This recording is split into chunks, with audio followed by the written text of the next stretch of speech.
বিসমিল্লাহির রহমানির রহিম।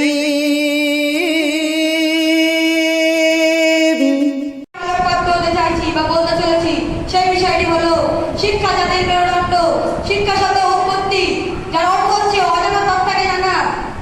শিক্ষা এমন একটি জিনিস যার মাধ্যমে মানব সম্প্রদায় ইহকাল ও পরকালে উপকৃত হয়। শিক্ষা মানুষকে পূর্ণতা দান করে, আর এর দ্বারা মানব জাতি পৃথিবীর বুকে ন্যায় অন্যায় ও ভালো মন্দের বিচার করে থাকে। এটি মানব জাতির প্রতি শ্রেষ্ঠত্ব ও মর্যাদা লাভের প্রধান ভূমিকা পালন করে। তাই শিক্ষা হচ্ছে মানব জাতির মেরুদণ্ড ও অমূল্য সম্পদ, প্রদীপ স্বরূপ। পবিত্র গ্রন্থ আল কুরআনে প্রথম অবতারিত আয়াত ও শিক্ষার সাথে সম্পৃক্ত।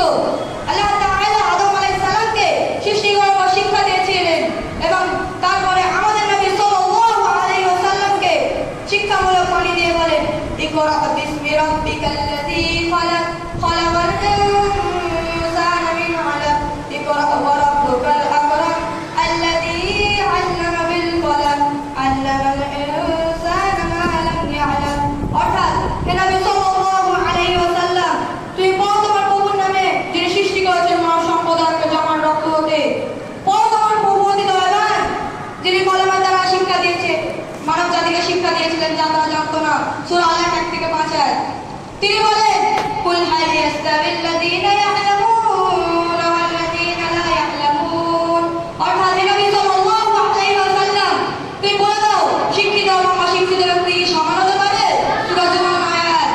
তিনি আরো বলেন, হাল ইয়াস্তাবিল আ'মা ওয়াল বাসীর। অর্থাৎ যেমন চক্ষু বিশিষ্ট চক্ষুহীন কোনদিন সমান হতে পারে না, যেমন সাদা এবং কালো কোনদিন সমান হতে পারে না, যেমন দিন এবং রাত কোনদিন সমান হতে পারে না, তেমন এই শিক্ষিত এবং অশিক্ষিত ব্যক্তি কোনদিন সমান হতে পারে না। সূরা আনাম 50 আয়াত। নবী সাল্লাল্লাহু